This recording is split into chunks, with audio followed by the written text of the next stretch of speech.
A famous movie star once accustomed to red carpets, standing ovations, and million-dollar penthouses suddenly found himself stranded on a cold, rainy night in the outskirts of Seattle.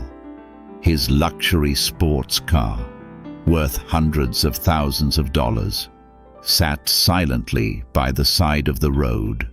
No one stopped. No one recognized him. There were no cameras, no lights, just him and the rain slashing across his face. He looked around and saw only one place still lit: Hayes Auto Repair. The sign was old, its paint peeling. A rusted rolling door swayed in the wind, and inside, an old man with silver hair and a stooped back, bent under the frame of a worn-out pickup truck. No one in the neighborhood knew the young man was Samuel Dean, the actor who had just won Best Leading Actor the year before. And no one recognized the old man either. Walter Hayes, a forgotten legend of this very town. But the strange thing was both of these men were hiding from their own worlds. One was running from the hollow glitz of fame. The other was clinging to the last traces of what was once real, now fading with age. When Samuel stepped into the shop, Walter didn't look up. Only a raspy voice echoed, "If you're here to sell me ads or buy out the shop, turn around." Samuel chuckled. "No, I just need help. My car broke down on the road." Walter lifted his head and looked at him for a moment. He didn't recognize him. All he saw was a tall man, soaking wet, with hands that clearly had never touched motor oil. "Hand me the keys. I can already tell it's a fancy car, but a car's a machine, and machines just need someone who understands them." Without another word, he quietly pulled out his toolbox. He didn't ask for a name, didn't look at his face, just knelt down, his old hands steady as he turned each bolt, listening to the engine sounds like he was listening to the beat of a heart. Samuel sat silently, for the first time in his life, feeling small in front of a man who didn't need to prove anything at all. He had no idea that the old man in front of him had been fixing cars for the whole neighborhood for 40 years, never charging those in need, never advertising, never asking for thanks. He also didn't know Walter was hiding a sharp pain in his chest, and that he didn't have much time left to keep carrying the weight of a shop that was collapsing both literally and figuratively. And then 1 week later, Samuel returned to the shop, carrying a cup of hot coffee and a heart full of gratitude, hoping to say thank you. But the door was shut, the lights were off, and on the dusty glass window was a slanted, crumpled piece of paper with a scrawled message, "Closed indefinitely." His heart sank. He stood there, in the middle of the empty street, beneath the damp Seattle night, and he understood that some people pass through our lives only once, yet leave something behind that stays with us forever. And sometimes we don't get the chance to say thank you because tomorrow might never come. Samuel Dean, the name once spoken at every award ceremony, splashed across magazine covers and shining from towering billboards on Sunset Boulevard, was now sitting quietly in a luxury apartment next to an old piano. Outside, the city of Los Angeles buzzed on, but inside him was a silence he couldn't explain. Samuel had never felt lonely in a crowd until he had won everything. blockbuster deals check. Fame check. Money more than he could ever need. But day by day, when he looked in the mirror, he saw a face that had lost its light. He began driving aimlessly at night as if trying to find something real. No director, no script, no spotlight on his face, just him and the unknown. It was on one of those nights that he met him. Walter Hayes, born in 1950, had once been the lead mechanic at a Ford plant in his youth, but walked away from it all after a tragic accident took the life of his closest co-worker. Since then, he had opened a small garage on the edge of an old street where cars weren't fixed by fancy machines, but by calloused hands and the quiet intuition of the heart. Walter had never married. The only person he had ever cared for was his younger sister, who passed away 7 years ago from cancer. He didn't use social media. No one really knew if he was still alive, except for the loyal customers who kept coming back every time their car had something wrong that no one else could figure out. He didn't smile often. But when he saw a machine run smoothly again after being labeled beyond repair, he would give a subtle nod, like a conductor who had just brought a forgotten symphony back to life. Amid the modern city of Seattle, filled with high-tech repair centers, Hayes Auto Repair felt like a relic from another time, outdated, weathered, inefficient, and untouched by automation. But for those who had ever stepped through that rusted metal door, it was something entirely different. A place where the old ways were still honored. A place where people didn't count seconds for profit, but listened to a car like they were listening to a living, breathing being. And it was in that very place, two people who seemed to have nothing in common. One who lived in the spotlight of fame, and one who existed in the quiet of shadows, found each other, simply because of a twist of fate. But what they didn't know was that the breakdown wasn't just an accident. It was the beginning of something that would change them forever. That night, the rain began to fall heavier as Samuel drove his vintage Aston Martin through the quiet suburban streets of Seattle. He wasn't headed anywhere in particular. He just needed to get away from the city center where everyone recognized him, but no one really saw him. Suddenly, the check engine light blinked. The engine sputtered and then died. The car rolled to a halt in the middle of the road, like an exhausted animal giving in. No chauffeur, no bodyguards, just a 34-year-old man, world famous, standing alone on an empty street, unsure what to do except reach for his phone where there was no signal. In the rain, blurred by streetlight halos, he spotted a faint glow across the road, the rotting wooden sign of a small shop still open. Hayes Auto Repair. Since 1972, the metal rolling door, its paint peeling away, let out a loud creak as he pushed it open.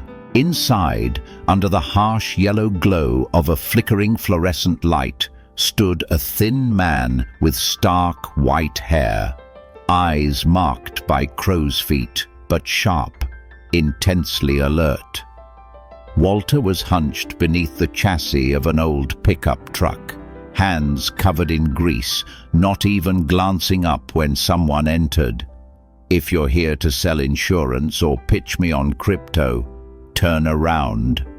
Samuel laughed, not at the words, but because how long had it been since he'd heard a voice that real? "My car broke down. I'm not sure I need insurance, but I definitely need help." Walter slid out from under the truck, stood up, and wiped his hands on a worn-out rag. He gave Samuel a once-over. Leather jacket.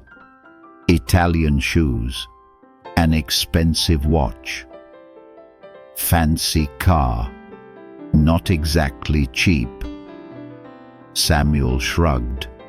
The fancier they are, the faster they break. Push it in. Samuel turned back and began pushing the car himself under Walter's silent gaze. No one said a word for the next 10 minutes. Walter opened the hood and leaned in, examining each detail. His hands moved gently, as if feeling the pulse of a living creature.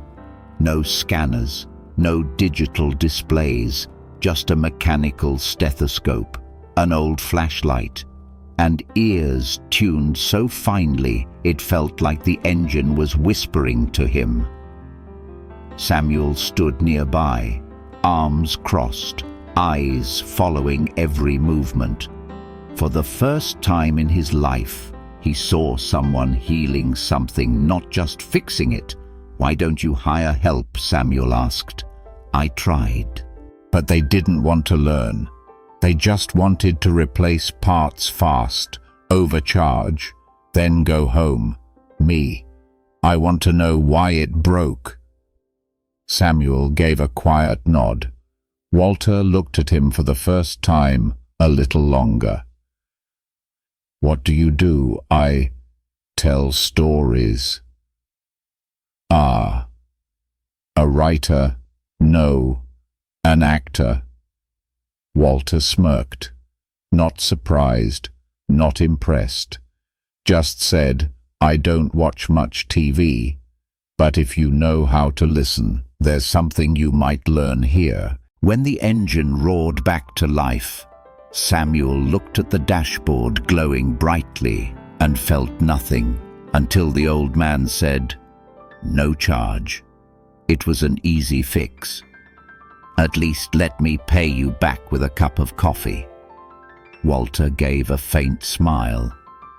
"As long as it's not some fancy Starbucks stuff you city folks drink."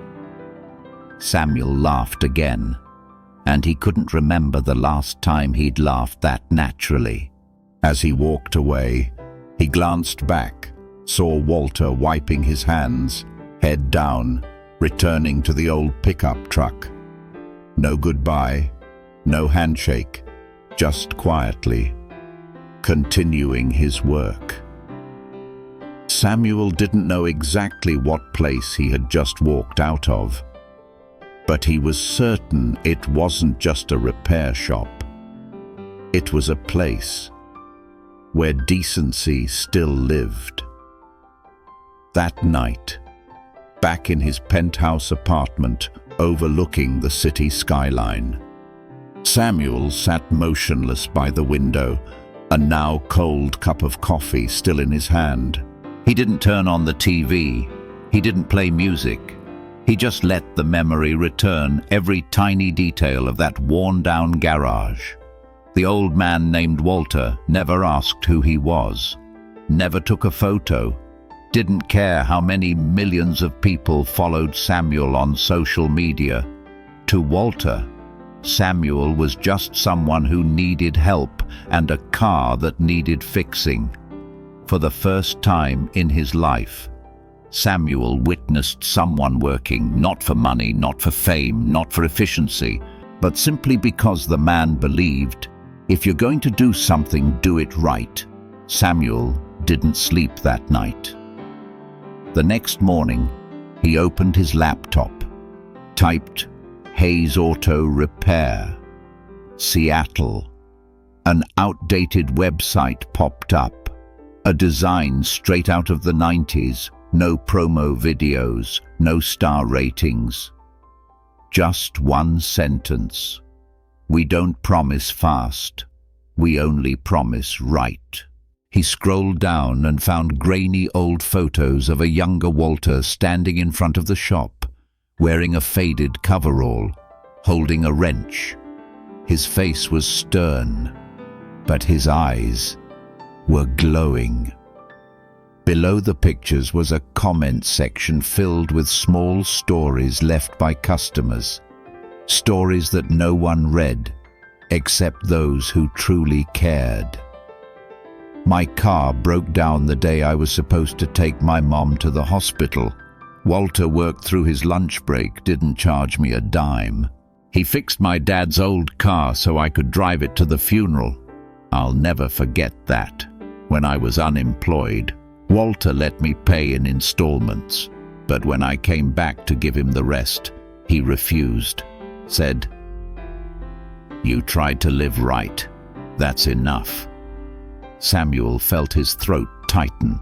He, a man who had signed million-dollar contracts just to appear on screen for a few minutes, suddenly felt small in the face of the quiet acts of a man who had never once left his neighborhood. A man who had almost nothing, yet left something permanent in others. He didn't go back for a whole week, but every time he sat behind the wheel, every time his hand touched the steering wheel, he remembered Walter's frail hands, slightly trembling from the pain in his chest, still tightening that final bolt. One night, while wandering the streets, he stopped by a local coffee shop with a sign that read, "Hand-roasted coffee, no machines." He asked the barista, a young woman, if she knew Walter Hayes. She paused, then gave a soft smile. "Of course. He once fixed my mum's car for free. Said, 'When you have money, help someone else, don't pay me back.'" Then she looked at Samuel. "He's not famous or anything, but around here, he's a legend." That sentence, "not famous, but a legend," hit Samuel like a line of dialogue that had never been written. And in that moment, he knew he had to go back. Not just to say thank you, but because of something he couldn't yet name, something growing inside him, like a quiet flame waiting to catch fire. A few days later, Samuel sat in a production meeting for his new film, a massive project with a multi-million-dollar budget. But when the director described a scene where the lead character was supposed to shed a single fake tear after losing his father, Samuel suddenly felt empty. He couldn't cry, not because he didn't know how to act, but because the only image in his mind at that moment was Walter's stern face, bowed over, wiping his grease-covered hands under the flickering yellow light. In the world Samuel lived in, emotions could be edited, staged, rewound and replayed until they hit the right impact. But in Walter's world, emotions were never performed. They revealed themselves through the way he tightened each bolt with care, endured pain in silence, and deflected every word of gratitude with a simple shrug. Samuel started skipping meetings, turned off his phone, stayed off social media. He returned to the neighborhood where Hayes Auto Repair stood just to watch. Sitting in his car, parked a few meters away, he stared at the closed metal shutter, the faded sign, and the porch light that always flickered as if it couldn't decide whether to stay on or give out. He didn't knock, didn't walk in. He just sat there for hours, quietly sometimes bringing a cup of hot coffee, not from any chain store, and gently placing it on the doorstep before leaving. To Samuel, it became a nameless ritual, a wordless thank you. He began to notice the change bit by bit.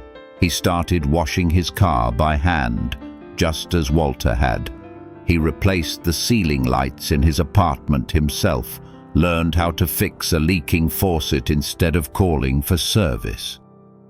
He cleaned out his parents' old room, a dusty space filled with memories he had ignored for years. Each small act brought him back to something ancient, but never out of date: respect, care, and silence. Samuel no longer felt joy from the sound of applause. Instead, He found peace when something old, whether a watch, a table, or a human being, was restored and allowed to live up to its true worth. Sometimes he'd ask himself, how can one meeting, one stranger, change me this much? The answer perhaps lived in the things Walter never said, in the calm presence of a man who had lived his whole life for values, not for trophies, and in a heart, though in pain, never stopped fixing what was broken in others until it no longer could. 1 week later, on a crisp afternoon, Samuel carefully prepared a black coffee from the small shop he'd recently discovered. No sugar, no cream, just the way Walter had once said. He also brought along a brand new toolbox, hoping to gift it to Walter as a quiet thank you for the words he'd never managed to say.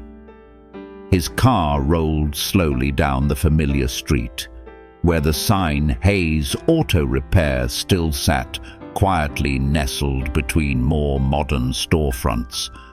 But this time, something felt different. There was no warm yellow light glowing from inside. The metal shutter was tightly shut. There were no clinks of tools, no faint scent of motor oil in the air. Samuel stepped out of the car, coffee still warm in his hand. He walked closer. A single sheet of A4 paper was taped crookedly to the glass door frame with old yellowing tape, one corner fluttering in the breeze. On it were a few shaky handwritten words closed indefinitely. Just 5 words. But they hit Samuel like a punch to the chest. He stood there, frozen. It felt like a story one he hadn't yet finished writing had been torn right through the page. The coffee in his hand had gone completely cold, but he didn't notice. The first chill of winter slipped through his thin jacket, but he didn't feel it. The only thing he felt was an emptiness spreading in his chest. "You're the guy from last week, right? The one with the car?" A voice called out from across the street. Samuel turned. A man in his early 60s, wearing a worn flannel shirt, stepped out of the laundromat opposite the shop. His face held something familiar, genuine, but weighed down with sadness. "Name's Bill. I saw you that night, pushing your car in. I watched from the window." Samuel nodded, still unable to speak. Bill walked closer, a cigarette unlit between his fingers. "I'm guessing you came back to thank him and to give him this coffee. Too late." That sentence felt like a door slamming shut inside Samuel. "Where's Mr. Walter now?" His voice came out hoarse. Bill sighed, eyes dropping to the sidewalk as if the answer might be buried beneath his feet.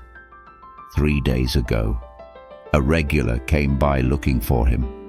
Found him collapsed under a car, still holding a wrench in his hand. They called an ambulance, rushed him to the city hospital. Samuel gripped the coffee cup so tightly the lid popped off, dark liquid spilling over his wrist, hot, but not nearly as sharp as the ache in his chest. "How is he?" "No one knows for sure. I visited once. He looked thinner, barely moving. Didn't say a word. The doctors think it could be late-stage heart failure." Those words made every sound around Samuel disappear. The city still buzzed, cars still passed, but inside him only silence remained. "I meant to come back sooner," he whispered. "I know." Bill nodded. "But sometimes we think we still have time, and then we realize some people can't wait for tomorrow." Samuel stood there a moment longer. Then he turned, walking quickly back toward his car. He no longer carried the coffee cup. He carried something far more important, a determination not to let a good man become a forgotten ending. Because if Walter truly couldn't come back, then at the very least, his story had to go on. Somehow. Samuel's car roared to life and shot through the city like an arrow cutting through the glow of streetlights. He had never driven that fast before, not to make it to a movie set, not to be on time for a press junket, but because something inside him was breaking open a sense of urgency he had never felt. A feeling that if he didn't go now, there might not be a later. When he pulled up to the entrance of King County General Hospital, he didn't turn off the engine. He jumped out, practically sprinting through the front lobby. A young nurse at the reception desk looked up, her eyes widening as she realized who was standing in front of her. But Samuel didn't wait for her to speak. "I need to find a patient, Walter Hayes. He was admitted 3 days ago." The nurse typed the name into her computer, then gave a soft nod. "Room 312. Cardiac inpatient wing. But I know. He's weak." Samuel didn't need to hear the rest. He ran up to the 3rd floor, his footsteps echoing firmly against the carpeted hallway. There were no film crews here, no scripted lines, only truth, and life hanging more fragile than ever. The door creaked as it opened. Dim light from the ceiling cast a faint glow over the white hospital bed, where a frail figure lay in stillness. IV tubes pierced pale skin. A heart monitor beeped steadily, tapping out the rhythm of every shallow breath. Samuel stood at the doorway. Walter lay there no longer the resilient man who had crouched beneath a car just a week before. He looked smaller, paler, eyes barely closed, as if what remained was merely the outer shell of a once blazing soul. Samuel stepped forward, gently pulling the plastic chair beside the bed. He didn't know what to say. His hand came to rest on the icy cold bed rail. A moment later, those tired eyes slowly opened. "Did you mess up your car again?" The voice was raspy, yet still carried that familiar hint of dry humor. Samuel laughed, tears unexpectedly welling at the corners of his eyes. "No, the car's fine. But me, I'm not." Walter exhaled softly, as if summoning every last bit of strength to form a faint smile. Still, living the glamorous life. "No, I came because I owe you a thank you." Walter closed his eyes and shook his head gently. "I don't need a thank you. I need a little rest." But Samuel didn't leave.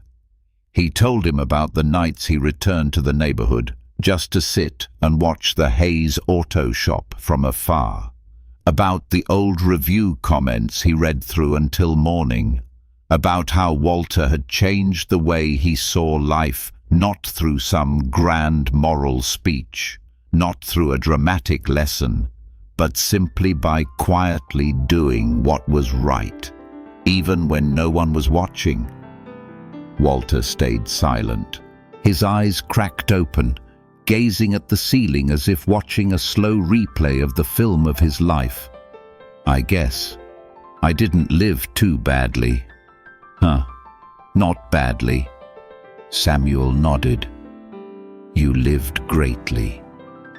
He said nothing more, but a single tear slipped from the corner of his eye, not from pain, but perhaps because he finally knew his story was heard. and the one who heard it would not let it end here. After sitting quietly by the bedside for a long while, Samuel slowly rose to his feet. He looked at the IV lines, at Walter's weary but unyielding face, and understood this man needed more than just a thank you. Samuel reached into his coat and pulled out a thick envelope. "I've covered all your medical bills and prepaid for the next 3 months." Walter turned his head, eyes flashing with something that wasn't gratitude but defiance. "You think I'm lying here, waiting for someone to pity me?" Samuel wasn't surprised. He'd expected this reaction, but he hadn't expected it to cut so sharp. "It's not pity," he said softly. "It's gratitude." Walter propped himself up on one elbow, voice strained and trembling with anger. "You're an actor. You're used to paying for a performance. But I'm not some role in your feel-good redemption arc, Walter. I've lived my whole life owing no one. I'm not starting now." The air in the room turned heavy. Samuel clenched his fists. He took a deep breath, steadying the emotion in his chest, then gently placed the envelope on the bedside table. "I'm not asking you to accept it, but I'm leaving it here." Walter turned his face toward the wall, saying nothing. The room fell back into silence. A moment later, Samuel spoke, his voice stripped of performance, void of the polished politeness learned from Hollywood, just raw, unfiltered truth. "Do you know, I've lived my whole life under lights, in the sound of applause, and still felt completely meaningless." Walter didn't respond. "I used to believe that if I could make someone cry on screen, I was doing my job. But then I met you and realized I've never truly moved anyone in real life." A pause. Then Walter's voice, weak but clear. "What moves people isn't how much you spend. It's whether you're truly living or just acting out another role." Samuel closed his eyes. That question cut like a blade straight into the part of him he had been avoiding for so long. "I don't want to act anymore," he said. "For the first time, I want to live honestly. And I want to start by making sure a good man isn't forgotten." Walter slowly turned to look at him. There was no more anger, only silence, as if, in those aged eyes, there was an unspoken acknowledgement. He understood, but he wasn't ready just yet. Samuel didn't push. He simply nodded, then stepped back, leaving the room behind along with a thick envelope. And something far more important, an unspoken promise that this man would not be reduced to a quiet period at the end of a worn-out ledger of life. Samuel returned to his apartment just past midnight, but for the first time in years, he didn't turn on the TV, didn't play music, didn't check his notifications. Instead, he stood quietly in the dim kitchen, opened his laptop, and began to type. Not a screenplay, not a speech, but a plan. A plan to make sure one man would never be forgotten. The next morning, Samuel called his financial manager. "I want to purchase the entire lot where Hayes Auto Repair stands, including the old storage yard out back." "What for?" "To rebuild, but not for a shopping center. I want to build a school." There was silence on the other end, then a laugh. "You're joking." "Right. I've never been more serious." Over the next few days, Samuel began reaching out to engineers, architects, and designers he had worked with over the years, not to build a set, but to build something real. A place that would carry the name Hayes Legacy Garage, Academy of Traditional Repair and Manual Craftsmanship. Not a place for profit, but a place to pass on a way of life, the way Walter had lived for over half a century. But Samuel didn't stop at the storefront. He returned to Hayes Auto himself, stood in front of the old metal door, and used the key Bill had given him to unlock it.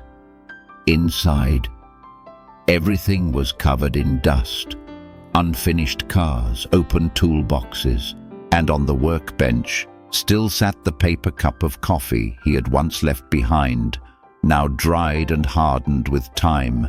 He stepped in, inhaled deeply the familiar scent of oil and metal. Then gently, quietly, he began to wipe each shelf, fold each cloth, sort through every old box of parts, not to throw them away, but to preserve them, because every object here carried the fingerprints of a man who didn't live for attention but for integrity. Over the next 3 weeks, the entire garage was restored but never torn down. The walls remained the same weathered grey brick. The floor kept its worn cement, still bearing the footprints of time. The front sign was repainted, but preserved in the exact font Walter had once drawn by hand. In the corner of the shop, Samuel built a small memorial wall lined with old photos of Walter, handwritten notes from past customers, and one inscription he fixed more than just cars. He restored what the world forgot how to value. Not all teachers stand at a podium. Some just need a wrench and an honest heart. The project began to grow. Samuel reached out to trade schools, non-profit organizations. He invited young people who had lost direction, boys who had failed their college entrance exams, girls who had dropped out due to life's weight to come and learn the craft, free of charge. Each student received a starter toolkit. Etched into every handle, a small inscription read, "Hold it like you mean it," a line Walter once barked at a young apprentice who Samuel later learned was Bill. While all this was happening, Walter remained in the hospital. His condition wasn't critical, but not strong enough to be discharged either. Samuel never told him anything. Each time he visited, he simply sat by his side, read aloud from old books, wiped Walter's hands with a warm cloth, and remained silent.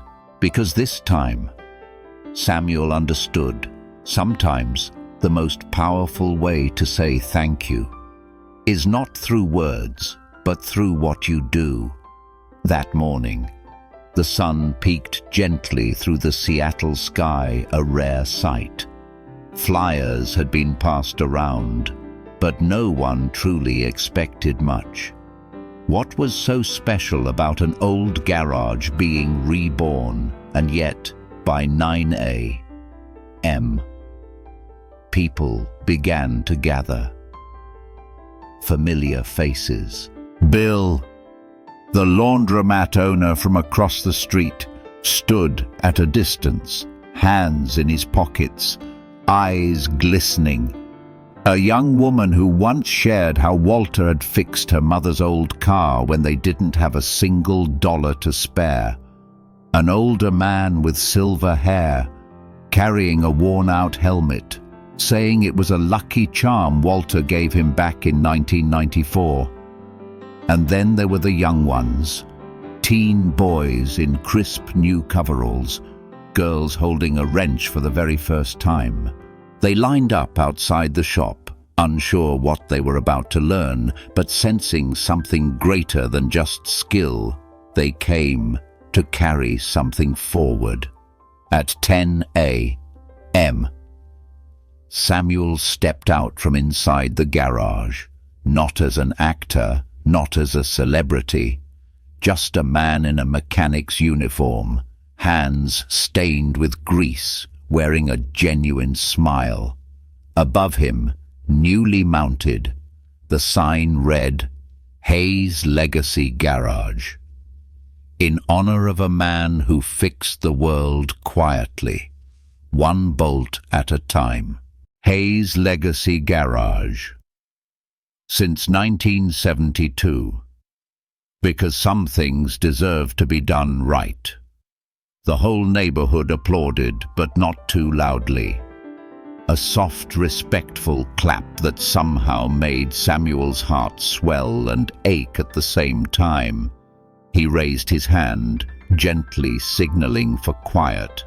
I'm not here as a sponsor, and definitely not to take credit. I'm just a man who once lost his way. And then an old grumpy guy growled at me to hold the wrench the right way, and ended up showing me what it really means to live right. The crowd chuckled softly, tearfully. Samuel turned and opened the garage door. The first group of students stepped inside, their eyes wide as they took in a space that had been lovingly preserved. The scent of oil, the old lifts, the wooden cabinets, the hand-labeled tool wall. And in the center of the room was Walter. Bill wheeled him in, thinner now, his hair whiter, but his eyes still burning with the quiet fire of a man who had spent a lifetime teaching others how to live with dignity. The room fell still as he appeared. Samuel stepped forward and gently leaned down. You don't have to teach anymore. Just sit here and watch them learn from you. Walter glanced around the room. He took a deep breath, then exhaled slowly. Well then, at least let me say this. Don't strip the damn bolts, you bunch of rookies. The entire room burst into laughter, and then the sound of drills echoed. The scent of metal filled the air. Hayes Legacy Garage was officially open, not just as a repair shop, but as a beating heart in the middle of a city that had long forgotten how to truly listen. That day, members of the press showed up. But Samuel declined every interview. He simply said he didn't want to be a symbol. He just wanted things done right. And it was true. Walter Hayes never dreamed of becoming anything grand. But that day, he became a legacy. That afternoon, after the crowd had faded, Walter was wheeled to the back of the garage to a small corner built just for him. A lowered workbench, a reading lamp, a tray of tools freshly polished. Samuel sat across from him, placing 2 cups of hot tea on the table. No black coffee today. Thought we'd mix it up a bit. Walter raised an eyebrow. I haven't had tea since 1983. Then maybe. Samuel smiled. Now's the time to start. They tapped their plastic cups together so gently. The sound was barely audible unless the room stayed still. But for them, it was enough. After a few moments of quiet, Walter set his tea down, looking at Samuel, his gaze softer now, no longer edged with resistance.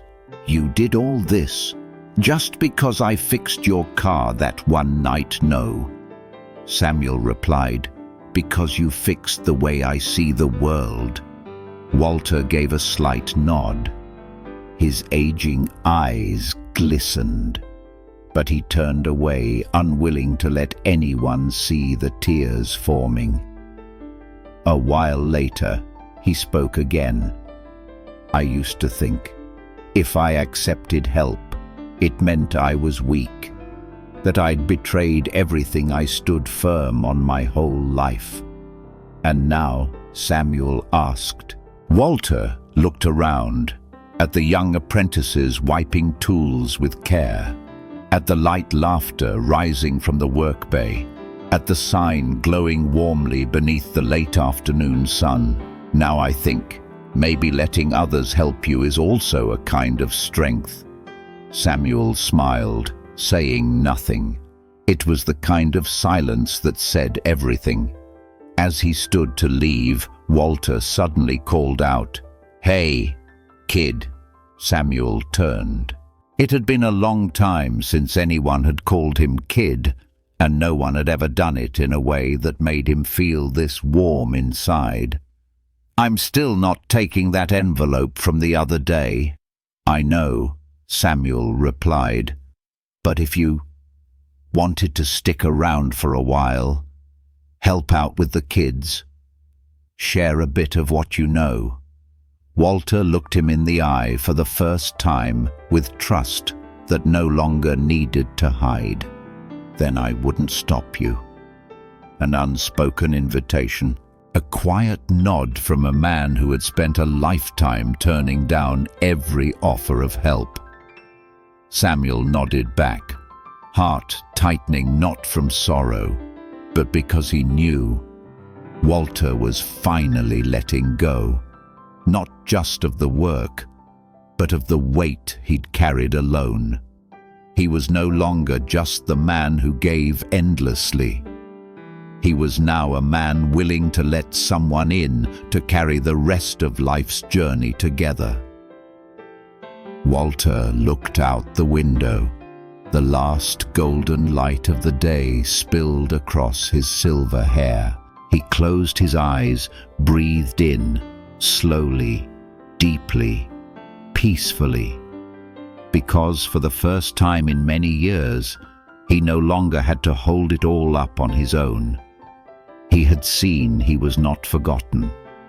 And more than that, what he had lived for had found someone to carry it forward.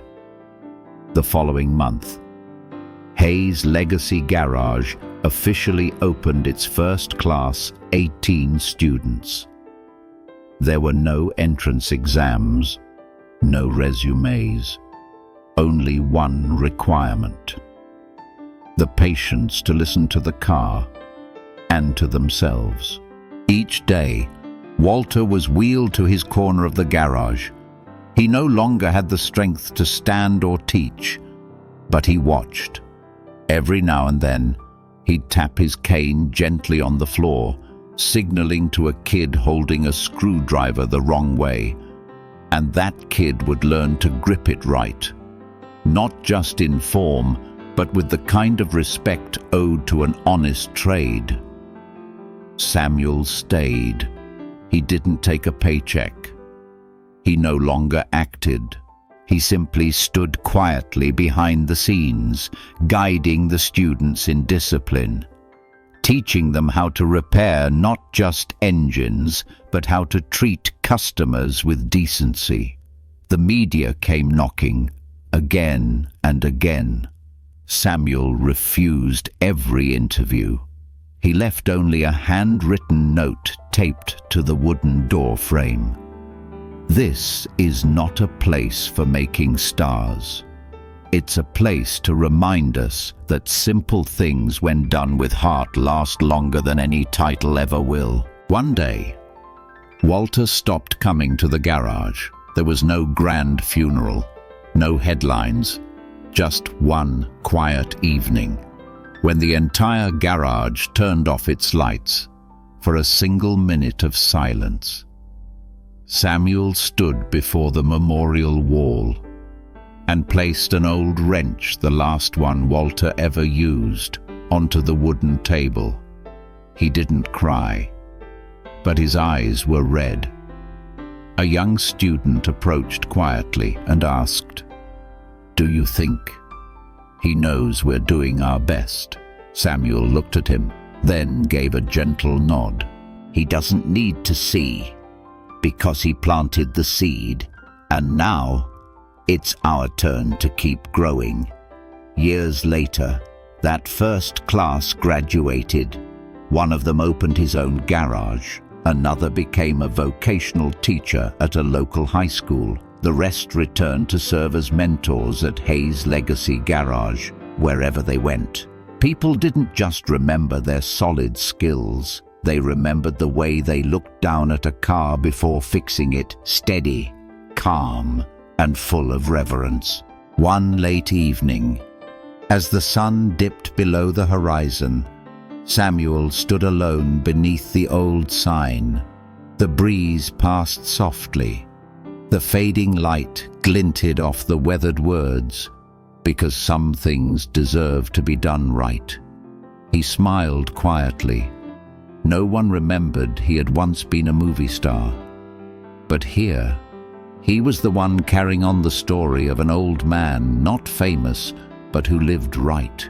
And now, in every car repaired by the hands of Walter's students, in every young person who rediscovers meaning through an old bolt, in every engine that rumbles to life each morning, Walter Hayes still lives.